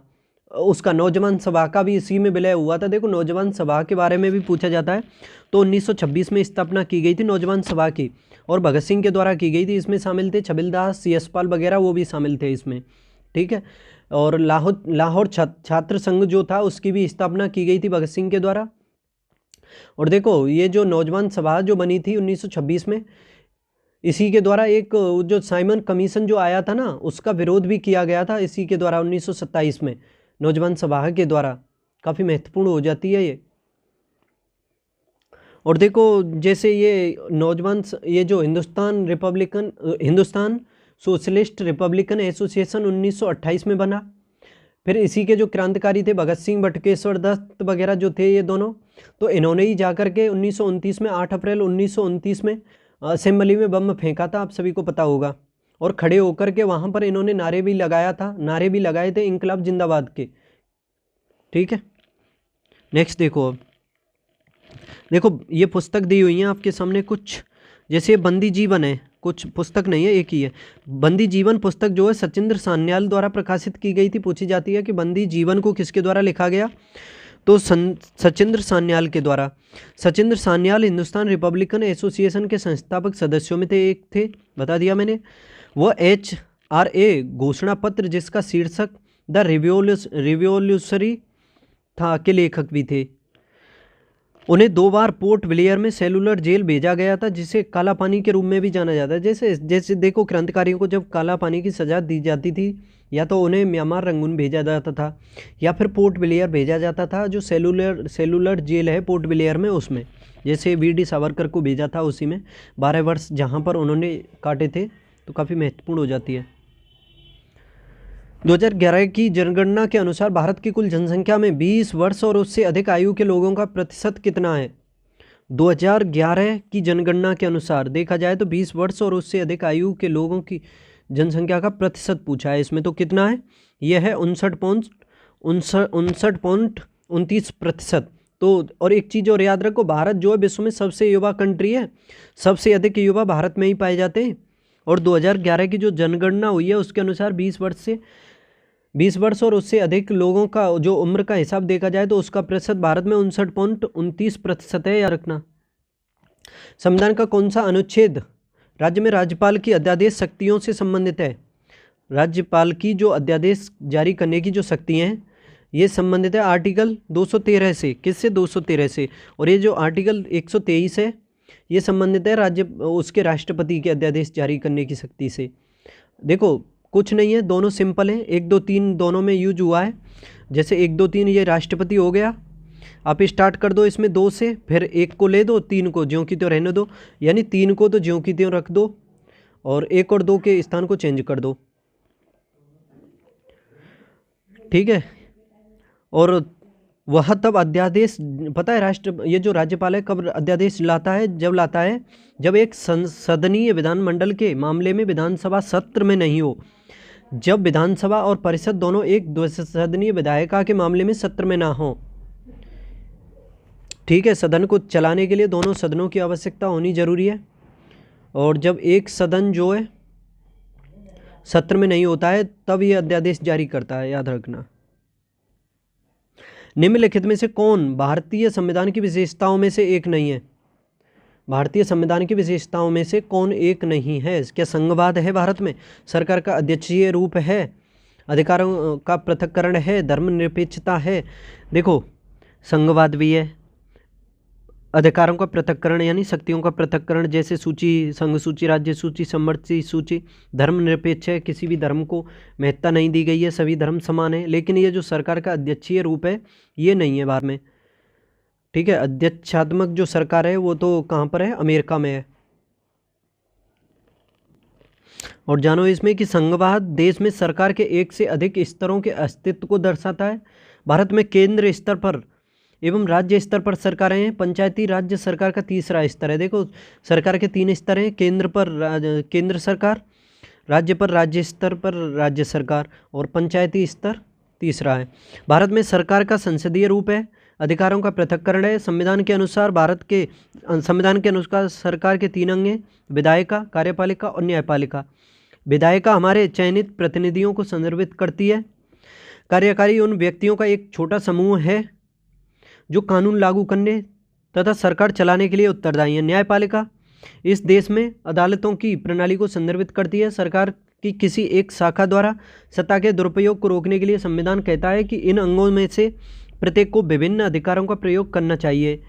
और धर्मनिरपेक्षता का मतलब है, एक धर्मनिरपेक्ष राज्य वह है जिसमें राज्य आधिकारिक तौर पर किसी एक धर्म को राज्य धर्म के रूप में बढ़ावा नहीं देता है, यानी सभी धर्म समान माने जाते हैं।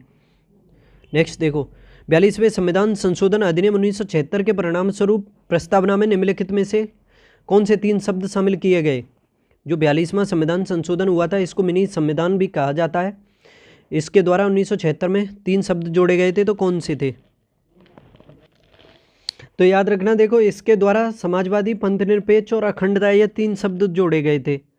समाजवादी, पंथनिरपेक्ष और अखंडता। तो इसका ऑप्शन ए सही हो जाएगा। क्या सही हो जाएगा? ऑप्शन ए, समाजवादी, पंथनिरपेक्ष और अखंडता। इसके अलावा देखो, इसमें काफ़ी कुछ प्रावधान किए गए थे, इसी वजह से इसको मिनी संविधान कहा जाता है। इसी के द्वारा मौलिक कर्तव्य भी जोड़े गए थे, जो आर्टिकल 51A में जोड़े गए थे सरदार स्वर्ण सिंह समिति की सिफारिश पर। ठीक है, ये तो इसमें दे ही दिया है। और देखो, इसने संप्रभु लोकतांत्रिक गणराज्य को संप्रभु समाजवादी और पंथनिरपेक्ष लोकतांत्रिक गणराज्य के साथ बदल दिया, और राष्ट्र की एकता और राष्ट्र की अखंडता में भी बदल दिया। देखो, भाग 4 में देखो, आर्टिकल 48A को भी जोड़ा है इसने। पर्यावरण और वन्यजीव की सुरक्षा राज्य का कर्तव्य होगा, ये बना दिया था इसने। इसके अलावा और क्या बताऊं, इसमें देखो और भी जोड़ा गया, जैसे संविधान संशोधनों को न्यायालय में चुनौती नहीं दी जा सकती, ये भी 42वें संविधान संशोधन के द्वारा कहा गया था। राज्य सूची में जो 5 विषय थे वो निकाल करके समवर्ती सूची में जोड़े गए थे। आपको पता होगा, पूछे जा सकते हैं ये 42वें संविधान संशोधन के द्वारा। एक था शिक्षा, एक था वन, एक था वन्यजीव संरक्षण, और एक तोल और माप, और एक परिवहन नियोजन एवं जनसंख्या नियंत्रण। ठीक है, तो काफ़ी महत्वपूर्ण हो जाते हैं ये सभी। और मंत्रिपरिषद के लिए, मंत्रिपरिषद की जो सलाह थी उसको मानना अनिवार्य कर दिया। ये 42वां संविधान ही था राष्ट्रपति के लिए। राष्ट्रपति को जो मंत्रिपरिषद के द्वारा जो सलाह दी जाती है उसको मानना राष्ट्रपति के लिए अनिवार्य कर दिया गया 42वें संविधान संशोधन के द्वारा ही।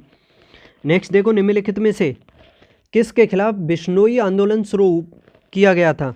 बिश्नोई आंदोलन। पेड़ों की कटाई, महिला असमानता, जानवरों की हत्या, बढ़ते प्रदूषण। तो देखो, इसका सही जवाब हो जाएगा ऑप्शन ए। क्या हो जाएगा? पेड़ों की कटाई। यानी जो बिश्नोई आंदोलन शुरू हुआ था इसका संबंध पेड़ों की कटाई से था, इसके खिलाफ शुरू किया गया था ये। जानो, इसमें बिश्नोई पेड़ों को बचाने का आंदोलन है। यह आंदोलन, देखो, इस आंदोलन की शुरुआत पर्यावरणविद अमृता देवी और अन्य गांवों के लोगों ने 1730 में गांव के पवित्र पेड़ों को बचाने और वनों की कटाई से बचाने के लिए की थी।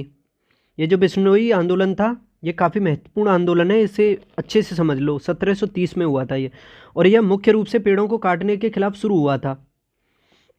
आंदोलन में ग्रामीणों ने पेड़ों को गले लगाया, पेड़ों को मानने से पहले उन्हें मानने जैसा बयान दिया था उन्हें, यानी अगर आपको पेड़ों को काटना है तो पहले हमें मानना पड़ेगा। वो पेड़ों से लिपट गए थे और बिश्नोई वृद्ध शहीद गुरु महाराज जम्माजी की शिक्षाओं से प्रभावित थे, जिन्होंने पेड़ों और जानवरों को नुकसान से बचाने वाले सिद्धांतों को रखा था, याद रखना। रामसर सम्मेलन 1971 में हस्ताक्षरित हुआ और किस वर्ष लागू हुआ था? देखो, रामसर जो सम्मेलन है आपको पता होगा, ईरान का शहर है रामसर, वहाँ पर हुआ था 2 फरवरी 1971 को। आर्द्रभूमियों के संरक्षण से संबंधित है, 1971 को हुआ था। आर्द्रभूमि दिवस इसी वजह से मनाया जाता है 2 फरवरी को। और ये लागू कब हुआ था ये पूछा है इसमें, तो ये लागू हुआ था कब? 1975 से 4 साल बाद लागू हुआ था ये, याद रखना। और इसका उद्देश्य जैव विविधता के संरक्षण, मानव जीवन को बनाए रखने के लिए आर्द्रभूमियों का एक वैश्विक नेटवर्क विकसित करना है। वैश्विक स्तर पर दुनिया में 2300 से अधिक रामसर साइटें हैं, अब तो ज़्यादा हो गई होंगी, और 2.1 मिलियन वर्ग किलोमीटर से अधिक। ये न्यूज नहीं, ये तो अपडेट होती रहती हैं, तो इसे आप याद ना करो तो कम चल जाएगा। नेक्स्ट देखो, ऑक्जेलिक अम्ल का प्राकृतिक स्रोत क्या है? ऑक्जेलिक अम्ल, देखो ऑक्जेलिक जो अम्ल पाया जाता है सभी को पता होगा, या टमाटर में पाया जाता है, तो इसका जवाब हो जाएगा ऑप्शन ए, टमाटर। टमाटर ऑक्जेलिक अम्ल का प्राकृतिक स्रोत होता है।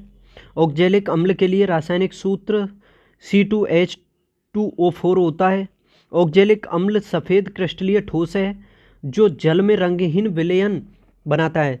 देखो, जो शरीर में, जो मनुष्य के शरीर में जो पित्त की जो पथरी जो बनती है, वो ऑक्जेलिक अम्ल उसके लिए उत्तरदायी होता है, याद रखना। और खट्टे दूध में पाया जाता है लैक्टिक अम्ल, चींटी के डंक में पाया जाता है फार्मिक अम्ल, और इमली में टार्ट्रिक अम्ल, दूध में, उसमें सेब में पाया जाता है मेलिक अम्ल, खट्टे पदार्थों में नींबू वगैरह में पाया जाता है साइट्रिक अम्ल, याद रखना। और सिरका में कौन सा पाया जाता है? सिरका में एसिटिक अम्ल। नेक्स्ट देखो, विश्व तंबाकू निषेध दिवस कब मनाया जाता है? विश्व तंबाकू निषेध दिवस, तो देखो ये मनाया जाता है 31 मई को। तंबाकू के उपयोग से जुड़े जोखिम को उजागर करने के लिए हर साल 31 मई को मनाया जाता है विश्व तंबाकू निषेध। ये तो 2021 की विषय था, कमिट टू किट, छोड़ो इसे। नेक्स्ट देखो, भारतीय राष्ट्रीय कांग्रेस के अध्यक्ष, जो पहले अध्यक्ष बने थे राष्ट्रीय कांग्रेस के, भारतीय कौन थे? A.O. हुम तो ये विदेशी थे। दादाभाई नौरोजी, सुरेंद्रनाथ बनर्जी, W.C. बनर्जी। नहीं, यही पूछा है इसमें, भारतीय राष्ट्रीय कांग्रेस के पहले अध्यक्ष कौन थे? देखो, A.O. हुम के द्वारा तो इसकी स्थापना की गई थी, W.C. बनर्जी जो थे इसके पहले अध्यक्ष थे, याद रखना। अंग्रेजी को ब्रिटिश भारत की आधिकारिक भाषा के रूप में कब अपनाया गया? अंग्रेजी को आधिकारिक भाषा के रूप में अंग्रेजी को कब अपनाया गया? तो देखो, इसको अपनाया गया 1835 में। कब? 1835 में ब्रिटिश सरकार के प्रस्ताव के द्वारा अंग्रेजी को भारत की आधिकारिक और साहित्यिक भाषा बना दिया गया। लॉर्ड विलियम बेंटिंग ने शिक्षा को बढ़ावा देने के लिए, सुझाव देने के लिए लॉर्ड मैकाले की अध्यक्षता में एक समिति का गठन किया। अपनी रिपोर्ट में मैकाले ने भारत के लोगों को अंग्रेजी माध्यम से यूरोपीय साहित्य और विज्ञान को बढ़ावा देने पर बल दिया था। इन सुझावों को पूरी तरह से विलियम बेंटिंग द्वारा स्वीकार कर लिया गया था। ब्रिटिश संसद में चुने जाने वाले पहले एशियाई कौन थे ब्रिटिश संसद में? तो देखो, ये थे दादाभाई नौरोजी, ऑप्शन ए सही हो जाएगा इसका। 1886, 1893 और 1906 में, अर्थात 3 बार उन्हें INC के अध्यक्ष के रूप में चुना गया था। इंडियन नेशनल कांग्रेस के ये अध्यक्ष बने थे 3 बार, 1886 में, 1893 में और 1906 में। ब्रिटेन में 1892 के संसदीय चुनाव में दादाभाई नौरोजी को लिबरल पार्टी के उम्मीदवार के रूप में फिन्सबरी सेंट्रल सीट से चुना गया था, याद रखना। देखो, दादाभाई अपने आप में कितने महत्वपूर्ण हो जाते हैं, क्योंकि जो गरीबी के निर्धारण में देखा जाए तो इन्हीं के द्वारा उसमें 1878 में सबसे पहले गरीबी का पैमाना दिया गया था, और poverty and un-British rule in India को भी इन्होंने ही लिखा था। इसके अलावा बम्बई एसोसिएशन जो 1852 में स्थापना की गई थी, 1852 में बम्बई एसोसिएशन की, वो भी इन्हीं के द्वारा स्थापना की गई थी। इसके अलावा इन्होंने लंदन इंडिया सोसाइटी की भी स्थापना की थी 1865 में। कब? 1865 में की थी लंदन इंडिया सोसाइटी की। और इसके अलावा इन्होंने ईस्ट इंडिया एसोसिएशन की भी स्थापना की थी 1866 में। काफ़ी महत्वपूर्ण हो जाते हैं ये, तो याद रख लेना। आगे देखो, अंतर्राष्ट्रीय पुनर्निर्माण और विकास बैंक का मुख्यालय कहाँ पर है? अंतर्राष्ट्रीय पुनर्निर्माण और विकास बैंक का मुख्यालय, तो देखो इसका मुख्यालय जब विश्व बैंक वाशिंगटन डीसी में है, तो उसी के तो ये विकास संस्थान है जो 5 हैं उनमें से एक है ये IBRD। तो इसका सही जवाब हो जाएगा option B, Washington DC. International Bank for Reconstruction and Development एक अंतर्राष्ट्रीय वित्तीय संस्था है जो मध्यम आय वाले विकासशील देशों को प्रदान करती है। IBRD 5 सदस्य संस्थाओं से पहला है ये, जो विश्व बैंक समूह की रचना करता है, और इसका मुख्यालय वाशिंगटन डीसी यानी संयुक्त राज्य अमेरिका में है। यह द्वितीय विश्व युद्ध से तबाह यूरोपीय देशों के पुनर्निर्माण के वित्त पोषण के मिशन के साथ 1944 में स्थापित किया गया था। IBRD और इसकी रियायती ऋण शाखा अंतर्राष्ट्रीय विकास संघ को सामूहिक रूप से विश्व बैंक के रूप में जाना जाता है। किसको? IBRD और इसकी रियायती ऋण शाखा अंतर्राष्ट्रीय विकास संघ को सामूहिक रूप से विश्व बैंक के रूप में जाना जाता है, क्योंकि एक ही नेतृत्व और कर्मचारियों को साझा करते हैं। ये मुख्य रूप से देखा जाए तो किसको विश्व बैंक कह सकते हो? IBRD को। संविधान की प्रस्तावना की निम्नलिखित में से कौन सी विशेषता यह बताती है कि किसी भी एक नागरिक को हीन यानी निम्न नहीं माना जाएगा? कौन सी संविधान की प्रस्तावना की निम्नलिखित में से विशेषता है? न्याय, बंधुता, स्वतंत्रता, समानता। तो देखो अच्छा क्वेश्चन है, कन्फ्यूजन वाला है, अधिकतर इसमें समानता लगाएंगे, ठीक है, लेकिन इसका सही जवाब जो होगा ना वो ऑप्शन बी होगा, बंधुता। बंधुता जो है ये संविधान की प्रस्तावना की महत्वपूर्ण विशेषता है जो एक नागरिक को हीन नहीं माना जाएगा ये कहती है। और इसमें जानो आज अच्छे से कि बंधुता शब्द से तात्पर्य है कि किसी को भी अपने साथी नागरिक को नीचा नहीं समझना चाहिए। बंधुता व्यक्ति की एकता और राष्ट्र की एकता और अखंडता को बढ़ावा देती है। बंधुता जो है व्यक्ति की एकता, राष्ट्र की एकता और अखंडता को बढ़ावा देती है। प्रस्तावना में जो 42वां संविधान संशोधन हुआ था उसके द्वारा यह जोड़ा गया था। और प्रस्तावना में 3 नए शब्द जोड़े गए थे, बता ही दिया मैंने, समाजवादी, पंथनिरपेक्ष और संपूर्ण प्रभुत्व संपन्न। ये इसे आप इसमें सही कर लो, इसे काट दो, संपूर्ण प्रभुत्व संपन्न की जगह आप अखंडता लिख लो, अखंडता। समाजवादी, पंथनिरपेक्ष और अखंडता ये 3 शब्द जोड़े गए। लॉरेंज वक्र के मापन से संबंधित है। लॉरेंज वक्र के द्वारा क्या मापा जाता है? बेरोजगारी, राष्ट्रीय आय, आय की असमानता, आर्थिक नियोजन। तो देखो इसका सही जवाब होगा आपके सामने आय की असमानता। लॉरेंज वक्र जो है यह गरीबी से संबंधित है। जैसे देखो गरीबी 2 प्रकार की होती है, निरपेक्ष गरीबी, सापेक्ष गरीबी। जो है सापेक्ष गरीबी है, सापेक्ष गरीबी को मापा जाता है लॉरेंज वक्र, और एक है गिनी गुणांक, इन दोनों के द्वारा मापा जाता है। और देखो ये जो सापेक्ष गरीबी है सामान्यतः पाई जाती है विकसित देशों में, और जो निरपेक्ष गरीबी है वो विकासशील देशों में पाई जाती है। तो काफ़ी महत्वपूर्ण हो जाता है ये लॉरेंज वक्र जो है, ये आय की असमानता को बताता है, ठीक है। और देखो इसमें लॉरेंज वक्र को 1905 में मैक्स ओ लॉरेंस के द्वारा विकसित किया गया था, इसी वजह से ये लॉरेंज वक्र कहलाता है और उन्हीं के नाम पर रखा गया। लॉरेंज वक्र द्वारा किसी देश के लोगों के बीच आय विषमता को ज्ञात किया जाता है।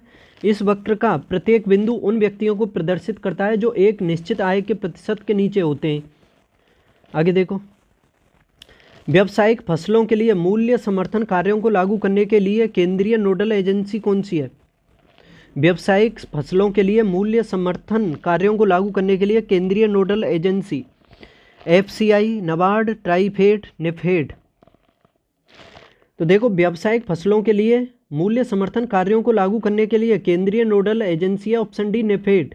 और जानो इसमें कि वाणिज्यिक फसलों के लिए मूल्य समर्थन प्रबंध को लागू करने के लिए केंद्रीय नोडल एजेंसी नेफेड है।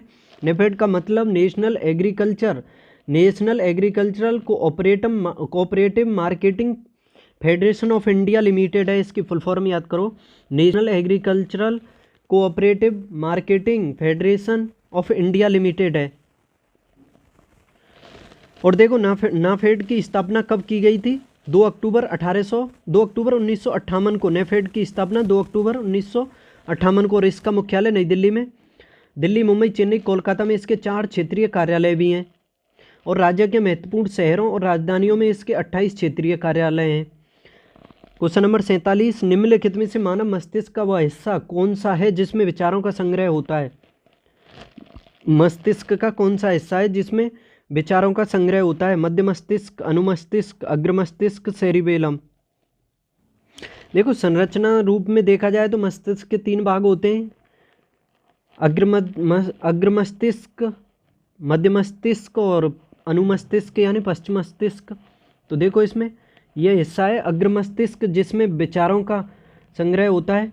अग्र मस्तिष्क मानव मस्तिष्क में मुख्य विचारांग है। संरचनात्मक रूप से मस्तिष्क के 3 मुख्य भाग होते हैं, अग्र, मध्य और पश्चिम मस्तिष्क। प्रमस्तिष्क और डाइएनसिफेलोन अग्र मस्तिष्क के भाग हैं, याद रखना। ये प्रमस्तिष्क और डाइएनसिफेनोल जो हैं ये अग्र मस्तिष्क के ही भाग हैं। कोर्पोरा कॉर्डिजेमिना और सेरिब्रल पेडिकल ये मध्य मस्तिष्क के भाग हैं। मेडुला पोन्स एवं अनुमस्तिष्क ये पश्चिम मस्तिष्क के भाग होते हैं। जब किसी संकुचित श्रीलंकी को छोड़ा जाता है तो स्थितिज ऊर्जा में परिवर्तित करती है। जब किसी संकुचित श्रीलंकी को छोड़ा जाता है तो स्थितिज ऊर्जा में परिवर्तित करती है। गतिज ऊर्जा, ऊष्मीय ऊर्जा, रासायनिक ऊर्जा और यांत्रिक ऊर्जा। देखो जब किसी में स्थितिज ऊर्जा होती है तो जब आप उसको छोड़ोगे श्रीलंकी को तो उसमें गतिज ऊर्जा उत्पन्न हो जाती है। तो इसका जवाब हो जाएगा ऑप्शन ए। क्या हो जाएगा? Option A.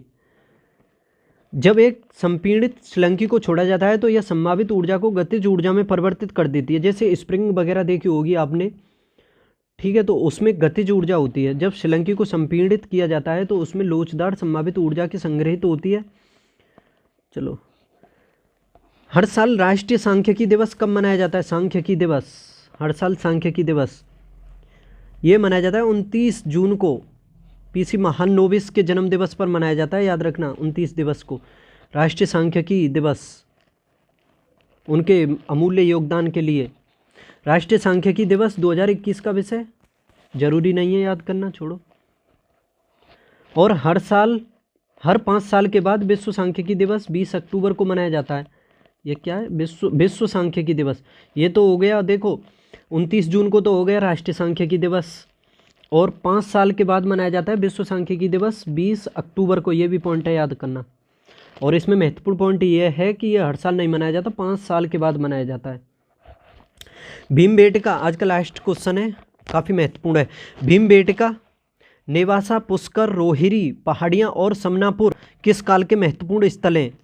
भीमबेटका, नेवास, पुष्कर, रोहिणी पहाड़ियाँ और समनापुर किस मध्यकाल के महत्वपूर्ण स्थल हैं?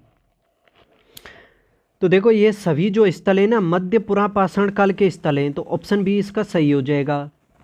भीमबेटका, नेवासा, पुष्कर, रोहिणी पहाड़ियाँ और समनापुर मध्य पाषाण संस्कृति के महत्वपूर्ण स्थल हैं। मध्य पुरापाषाण संस्कृति की विशेषताएं, फ्लैग टूल उद्योग है। मध्य पुरापाषाण उपकरण ज़्यादातर मध्य भारत, डेक्कन, राजस्थान, महाराष्ट्र, तमिलनाडु, कर्नाटक और उड़ीसा क्षेत्र में पाए गए हैं। तो आज का प्रैक्टिस सेट कंप्लीट होता है दोस्तों। कैसे लगे क्वेश्चन? काफ़ी महत्वपूर्ण क्वेश्चन है, आप अच्छे से करोगे दिमाग से एकाग्रचित होकर के तो आपको काफ़ी फायदा होगा। डिटेल भी समझा करो इसकी, क्योंकि एक क्वेश्चन से संबंधित अगर आप फैक्ट पढ़ोगे तो 4-5 क्वेश्चन कंप्लीट होते हैं। इसी तरह से पढ़ते रहो। फिर मिलते हैं कल अगले प्रैक्टिस सेट के साथ। चैनल को सब्सक्राइब कर लो, लाइक शेयर भी कर दो। बाय।